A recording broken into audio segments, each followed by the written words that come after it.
നമസ്കാരം, എല്ലാവർക്കും പുതിയൊരു വീഡിയോയിലേക്ക് സ്വാഗതം. ആദ്യമായിട്ടാണ് ഈ ചാനൽ കാണുന്നതെങ്കിൽ ഒന്ന് സബ്സ്ക്രൈബ് ചെയ്യണേ. 2024 BSc നേഴ്സിംഗിൻ്റെ അഡ്മിഷന് ഏതൊക്കെ എൻട്രൻസുകളാണ് അപ്ലൈ ചെയ്യേണ്ടത്? കേരളത്തിൽ പഠിക്കാനാണ് താല്പര്യം. അപ്പോൾ കേരളം മാത്രം ഫോക്കസ് ചെയ്താൽ മതിയോ? +2 മാർക്കിൻ്റെ അടിസ്ഥാനത്തിലാണോ അതോ എൻട്രൻസ് എക്സാമിൻ്റെ സ്കോറിൻ്റെ അടിസ്ഥാനത്തിലാണോ BSc നേഴ്സിംഗിൻ്റെയും പാരാമെഡിക്കൽ കോഴ്സുകളുടെയും അഡ്മിഷൻ ലഭിക്കുന്നത്? എവിടെയാണ് കുറഞ്ഞ ഫീസിൽ പഠിക്കാൻ സാധിക്കുന്നത്? BSc നേഴ്സിംഗ് അഡ്മിഷന് നീറ്റ് എഴുതണോ, KCET എഴുതണോ തുടങ്ങിയ ഒരുപാട് സംശയങ്ങളുടെ മറുപടിയാണ് ഈ വീഡിയോ. 2024 BSc നേഴ്സിംഗിൻ്റെയും പാരാമെഡിക്കൽ കോഴ്സുകളുടെയും അഡ്മിഷന് വേണ്ടി 2 എൻട്രൻസുകളാണ് ഇപ്പോൾ സ്റ്റാർട്ട് ചെയ്തിരിക്കുന്നത്. കർണാടക നടത്തുന്ന KCET, അതുകൂടാതെ ഓൾ ഇന്ത്യ എൻട്രൻസ് ആയ നീറ്റിൻ്റെയും ആപ്ലിക്കേഷനുകളാണ് ഇപ്പോൾ സ്റ്റാർട്ട് ചെയ്തിരിക്കുന്നത്. KCET അപ്ലൈ ചെയ്യുന്നതിനുള്ള ലാസ്റ്റ് ഡേറ്റ് ഫെബ്രുവരി 20-ഉം നീറ്റ് അപ്ലൈ ചെയ്യുന്നതിനുള്ള ലാസ്റ്റ് ഡേറ്റ് മാർച്ച് 9-ാം തീയതിയുമാണ്. 2024 മുതൽ എൻട്രൻസ് എക്സാമിൻ്റെ അടിസ്ഥാനത്തിൽ മാത്രമായിരിക്കണം BSc നേഴ്സിംഗിൻ്റെ അഡ്മിഷൻ എന്നാണ് ഇന്ത്യൻ നേഴ്സിംഗ് കൗൺസിലിൻ്റെ അറിയിപ്പ്. അതിൻ്റെ അടിസ്ഥാനത്തിൽ കർണാടകയിൽ മാത്രമാണ് എൻട്രൻസിൻ്റെ ആപ്ലിക്കേഷൻ സ്റ്റാർട്ട് ആയിട്ടുള്ളത്. BSc നേഴ്സിംഗ് പഠിക്കാൻ തയ്യാറെടുക്കുന്നവർക്ക് കേരളത്തിൽ പഠിക്കാനാണ് കൂടുതൽ താല്പര്യം. എന്നാൽ കേരളത്തിലെ എൻട്രൻസ് എക്സാമിനെ കുറിച്ച് ഒരു അറിയിപ്പും ഇതുവരെയും വന്നിട്ടില്ല. കേരളത്തിലെ അഡ്മിഷൻ +2ൻ്റെ മാർക്കിൻ്റെ അടിസ്ഥാനത്തിലാണോ അതോ കേരളം നടത്തുന്ന എൻട്രൻസ് എക്സാമിൻ്റെ അടിസ്ഥാനത്തിൽ ആണോ എന്ന് ഇതുവരെയും ഒരു അറിയിപ്പും ലഭിച്ചിട്ടില്ല. ഇങ്ങനെ ഒരു അറിയിപ്പും ഉണ്ടാകാത്ത സാഹചര്യത്തിൽ കേരളം മാത്രം ഫോക്കസ് ചെയ്ത് BSc നേഴ്സിംഗിൻ്റെയും പാരാമെഡിക്കൽ കോഴ്സുകളുടെയും ആപ്ലിക്കേഷനുകൾ സ്റ്റാർട്ടാകുന്നത് വെയിറ്റ് ചെയ്യുന്ന കുട്ടികൾക്ക് അവരുടെ ഒരു വർഷം നഷ്ടമാകും. കേരളം മാത്രം ഫോക്കസ് ചെയ്യുന്ന കുട്ടികൾ കേരളത്തിൽ അഡ്മിഷൻ കിട്ടാതെ വരുമ്പോൾ കർണാടകയിലും തമിഴ്നാട്ടിലും ആണ് അഡ്മിഷൻ എടുക്കുന്നത്. കർണാടകയിൽ ഈ വർഷം മുതൽ KCET അപ്ലൈ ചെയ്ത് എക്സാം എഴുതുന്നവർക്ക് മാത്രമാണ് BSc നേഴ്സിംഗിന് അഡ്മിഷൻ ലഭിക്കുന്നത്.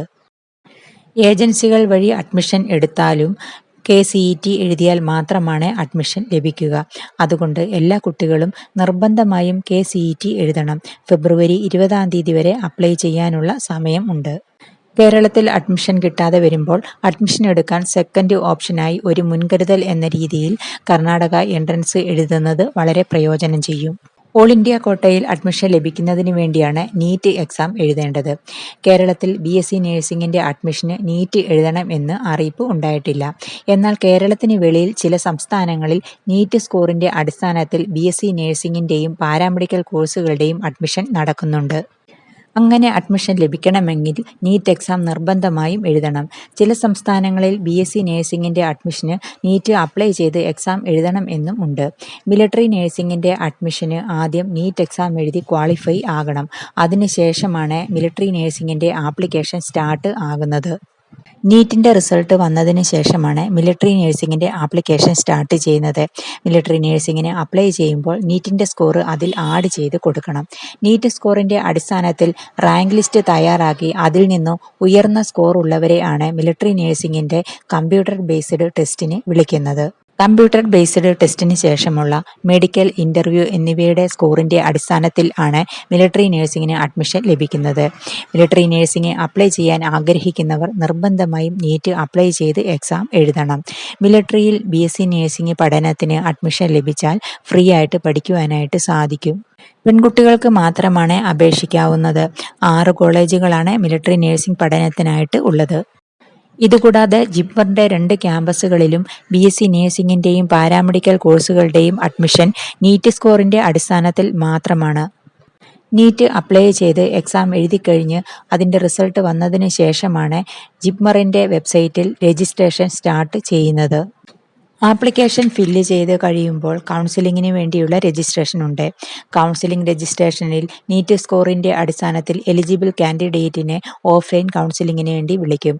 അപ്പോൾ ഒറിജിനൽ ഡോക്യുമെൻറ്റ്സുമായിട്ട് ഓഫ്ലൈൻ കൗൺസിലിങ്ങിൽ പങ്കെടുക്കണം.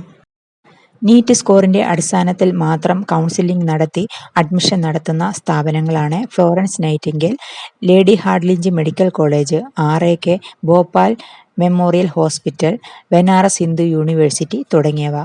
നീറ്റ് സ്കോറിൻ്റെ അടിസ്ഥാനത്തിൽ അഡ്മിഷൻ ലഭിക്കണമെങ്കിൽ നീറ്റ് എക്സാം അപ്ലൈ ചെയ്ത് അതിനുശേഷം എക്സാം എഴുതി നല്ല ഒരു സ്കോർ കരസ്ഥമാക്കണം. ഇതുവരെയും നീറ്റും കർണാടക എൻട്രൻസും അപ്ലൈ ചെയ്യാത്ത കുട്ടികൾ ഉണ്ട്. നിങ്ങളുടെ അവസരങ്ങൾ നഷ്ടപ്പെടുത്താതിരിക്കാൻ ഈ 2 എക്സാമും അപ്ലൈ ചെയ്ത് എക്സാം എഴുതണം. കേരളത്തിൽ തന്നെ BSc നഴ്സിംഗിനും പാരാമെഡിക്കൽ കോഴ്സുകൾക്കും ടോട്ടൽ ഉള്ള സീറ്റുകളേക്കാൾ വളരെ കൂടുതലാണ് അപ്ലൈ ചെയ്യുന്ന കുട്ടികളുടെ എണ്ണം. അതുകൊണ്ട് വളരെ ഉയർന്ന മാർക്കുള്ള കുട്ടികൾക്ക് മാത്രമാണ് കേരളത്തിൽ അഡ്മിഷൻ ലഭിക്കുന്നത്. +2ന്റെ മാർക്കിന്റെ അടിസ്ഥാനത്തിൽ ആയാലും എൻട്രൻസ് എക്സാമിന്റെ മാർക്കിന്റെ അടിസ്ഥാനത്തിൽ ആയാലും ഉയർന്ന മാർക്കുള്ള കുട്ടികൾക്ക് മാത്രമാണ് കേരളത്തിൽ അഡ്മിഷൻ ലഭിക്കുന്നത്. സാമ്പത്തിക ബുദ്ധിമുട്ടുകളുള്ള കുട്ടികൾക്ക് കുറഞ്ഞ ഫീസിൽ പഠിക്കാൻ പറ്റുന്ന സ്ഥാപനങ്ങൾ ഉണ്ട്. നീറ്റ് എക്സാം എഴുതി ഉയർന്ന മാർക്ക് വാങ്ങിയാൽ വളരെ കുറഞ്ഞ ഫീസിൽ BSc നഴ്സിംഗും പാരാമെഡിക്കൽ കോഴ്സുകളും പഠിക്കാം. BSc നഴ്സിംഗ് കോച്ചിങ്ങിലൂടെയും സെൽഫ് പ്രിപ്പറേഷനിലൂടെയും എൻട്രൻസ് എക്സാമുകൾ എഴുതുവാൻ സാധിക്കും. അതിനുവേണ്ടി പരിശ്രമിച്ചാൽ മാത്രം മതി. ഒരുപാട് അവസരങ്ങൾ നിങ്ങൾക്ക് മുൻപിലുണ്ട്. അത് മാക്സിമം പ്രയോജനപ്പെടുത്തണം. കർണാടക എൻട്രൻസ് ഫെബ്രുവരി 20 വരെ അപ്ലൈ ചെയ്യാം. നീറ്റ് മാർച്ച് 9 വരെയും. ഇനിയും അപ്ലൈ ചെയ്യാത്തവർ അപ്ലൈ ചെയ്യണം. അതിനുശേഷം എക്സാം നിർബന്ധമായും എഴുതണം. കേരളത്തിലെ അഡ്മിഷനെ കുറിച്ചുള്ള കാര്യങ്ങൾ ഒന്നും തീരുമാനമായിട്ടില്ല. കേരളത്തിൽ മാത്രം അപ്ലൈ ചെയ്യാമെന്ന് വിചാരിച്ചിരിക്കരുത്. കേരളത്തിൽ കിട്ടാതെ വന്നാൽ എന്ത് ചെയ്യുമെന്ന് ആലോചിച്ചതിന് ശേഷം ഒരു തീരുമാനം എടുക്കണം. വീഡിയോ എല്ലാവർക്കും ഇഷ്ടപ്പെട്ടു എന്ന് വിചാരിക്കുന്നു. നിങ്ങളുടെ അഭിപ്രായങ്ങളും സംശയങ്ങളും ഒക്കെ കമന്റിൽ പറയണേ. അടുത്ത ഒരു വീഡിയോ ആയിട്ട് വരുന്നത് വരെ ബായ്.